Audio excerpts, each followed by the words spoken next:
നടുങ്ങിയിരിക്കുന്ന കാലമാണ് ഇപ്പോൾ. ഒരു ഇലയനക്കാൻ പോലും അതീവ ജാഗ്രത വേണ്ട സമയം. എപ്പോൾ വേണമെങ്കിലും ഒരു പ്രതിഷേധം നടത്താൻ നമ്മൾ എല്ലാവരും തയ്യാറായിരിക്കണം. പഹൽഗാം ഭീകരാക്രമണത്തിന്റെ പശ്ചാത്തലത്തിൽ രാജ്യം അതീവ ജാഗ്രതയിലാണ് ഇപ്പോൾ ഉള്ളത്. നാളെ രാജ്യത്തുടനീളമുള്ള 244 ജില്ലകളിൽ വ്യോമാക്രമണ മുന്നറിയിപ്പ് സൈറണുകൾ മുഴങ്ങും. ഉയർന്ന അപകട സാധ്യതയുള്ള മേഖലകളിലായിരിക്കും സൈറണുകൾ മുഴങ്ങുക. കേരളത്തിലെ 2 ജില്ലകളിൽ നാളെ മോക്ക് ഡ്രില്ലും നടത്തും. കൊച്ചി, തിരുവനന്തപുരം ജില്ലകളിലാണ് മോക്ക് ഡ്രില്ല് ഉണ്ടാവുക.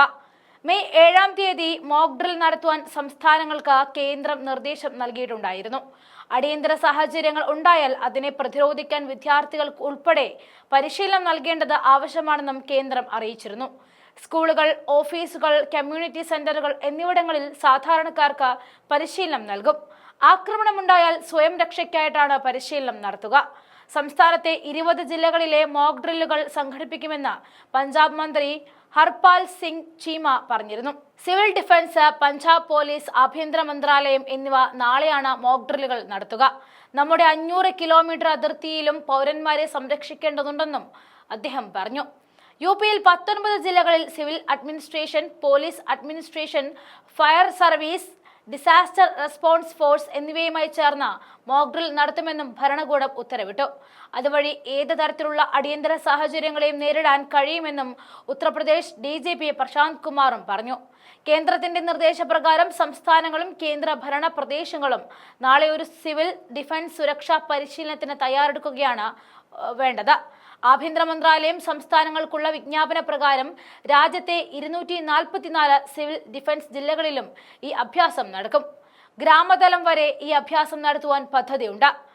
എല്ലാ സംസ്ഥാനങ്ങളിലും കേന്ദ്രഭരണ പ്രദേശങ്ങളിലും സിവിൽ ഡിഫൻസ് സംവിധാനങ്ങളുടെ സന്നദ്ധ വിലയിരുത്തുന്നതിനും വർദ്ധിപ്പിക്കുന്നതിനും ഈ അഭ്യാസം ലക്ഷ്യമിടുന്നു. വിജ്ഞാപനമനുസരിച്ച് ജില്ലാ കൺട്രോളർ, വിവിധ ജില്ലാ അധികാരികൾ, സിവിൽ ഡിഫൻസ് വാർഡന്മാർ, വളണ്ടിയർമാർ, home guard, NCC, NSS, NYKS, college, school വിദ്യാർത്ഥികൾ എന്നിവരുടെ സജീവ പങ്കാളിത്തം ഉണ്ടായിരിക്കണം. ശത്രു ആക്രമണത്തിന് മറുപടി നൽകുവാൻ സാധാരണക്കാർക്ക് പരിശീലനം നൽകണമെന്നും വിജ്ഞാപനത്തിൽ പരാമർശിക്കുന്നുണ്ട്. ആഭ്യന്തര മന്ത്രാലയം വിജ്ഞാപനം ഈ സുരക്ഷാ പരിശീലനത്തിന് 9 ലക്ഷ്യങ്ങൾ മുന്നോട്ട് വയ്ക്കുന്നുണ്ട്. ആദ്യത്തേത് വ്യോമാക്രമണ മുന്നറിയിപ്പ് സംവിധാനങ്ങളുടെ ഫലപ്രാപ്തി വിലയിരുത്തുകയും വ്യോമാക്രമണത്തിനെതിരായ പ്രതികരണത്തിനായി ആളുകളെ സജ്ജമാക്കുകയും ചെയ്യുക എന്നതാണ്. വ്യോമസേനയുമായുള്ള ഹോട്ട്ലൈൻ, റേഡിയോ ആശയവിനിമയ ലൈനുകളും ഈ പരിശീലന സമയത്ത് പ്രവർത്തനക്ഷമമാകും. കൺട്രോൾ റൂമുകളുടെയും ഷാഡോ കൺട്രോൾ റൂമുകളുടെയും പ്രവർത്തനക്ഷമതയും ഇത് പരിശോധിക്കും. ശത്രു ആക്രമണമുണ്ടായാൽ സ്വയം സംരക്ഷിക്കുന്നതിന് സിവിലിയന്മാരെയും വിദ്യാർത്ഥികളെയും സിവിൽ ഡിഫൻസ് പരിശീലിപ്പിക്കുമെന്നും വിജ്ഞാപനത്തിൽ പറയുന്നുണ്ട്. വ്യോമാക്രമണത്തിൽ നിന്നും സ്വയം പരിരക്ഷിക്കുന്നതിനായി ആസൂത്രണം ചെയ്ത ബ്ലാക്ക് ഔട്ടുകളെ കുറിച്ച് പരിശീലനമാണ് ക്രാഷ് ബ്ലാക്ക് ഔട്ട് നടപടികളും പരിശീലനത്തിൽ ഉൾപ്പെടുത്തുന്നത്. ഈ പരിശീലനത്തിന്റെ ഭാഗമായി ബ്ലാക്ക് ഔട്ട് പോലെ ഒരു നിശ്ചിത സമയത്തേക്ക് ലൈറ്റുകൾ ഓഫ് ചെയ്യാൻ അധികാരികൾക്ക് താമസക്കാരോട് ആവശ്യപ്പെടാം. സുപ്രധാന പ്ലാന്റുകളുടെയും ഇൻസ്റ്റാളേഷനുകളുടെയും മറയ്ക്കൽ, ശത്രുവിന്റെ വെടിവെപ്പിൽ നിന്നും അവശിഷ്ടങ്ങൾ മറയ്ക്കൽ എന്നിവയും പരിശീലനത്തിൽ നിന്നും ഉൾപ്പെടും. അതായത് വ്യോമതാവളങ്ങൾ, റിഫൈനറികൾ, റെയിൽ ഗാർഡുകൾ തുടങ്ങിയ പ്രധാന സ്ഥലങ്ങളെ മറയ്ക്കുന്നതിനോ സംരക്ഷിക്കുന്നതിനോ ഉള്ള നടപടികൾ. രക്ഷാപ്രവർത്തകരുടെയും അഗ്നിശമന സേനാംഗങ്ങളുടെയും തയ്യാറെടുപ്പുകളും ഒഴിപ്പിക്കൽ നടപടികളും ഈ പരിശീലനം പരിശോധിക്കും. ദുർബല പ്രദേശങ്ങളിൽ നിന്നും സാധാരണക്കാരെ സുരക്ഷിത മേഖലയിലേക്ക് മാറ്റുന്നതിനായുള്ള റിഹേഴ്സലുകളായിരിക്കും ഒഴിപ്പിക്കൽ പരിശീലനങ്ങൾ.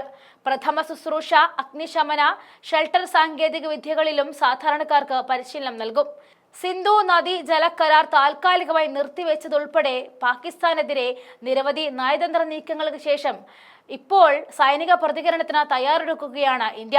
കഴിഞ്ഞ കുറച്ചു ദിവസങ്ങളായി പ്രധാനമന്ത്രി മോദി, ആഭ്യന്തരമന്ത്രി അമിത്ഷാ, പ്രതിരോധ മന്ത്രി രാജ്നാഥ് സിംഗ്, സുരക്ഷാ സ്ഥാപനത്തിലെ ഉന്നത മന്ത്രിമാർ, ഉദ്യോഗസ്ഥർ എന്നിവർ നിരവധി തവണ കൂടിക്കാഴ്ച നടത്തി. പാകിസ്ഥാനെതിരെ ഒരു വലിയ നീക്കം അസന്നമായിരിക്കുമെന്ന അഭ്യൂഹങ്ങൾ കാരണമാക്കിക്കൊണ്ട് പ്രധാനമന്ത്രി കരസേന, നാവികസേന, വ്യോമസേന മേധാവികളെയും പ്രതിരോധ സെക്രട്ടറിയെയും സന്ദർശിച്ചു. ഒരു സുരക്ഷാ കരാർ നടത്തുവാനുള്ള കേന്ദ്രത്തിന്റെ നിർദ്ദേശങ്ങൾ ഒരു പ്രത്യാക്രമണത്തിനുള്ള തയ്യാറെടുപ്പിന്റെ ഭാഗമാണ്.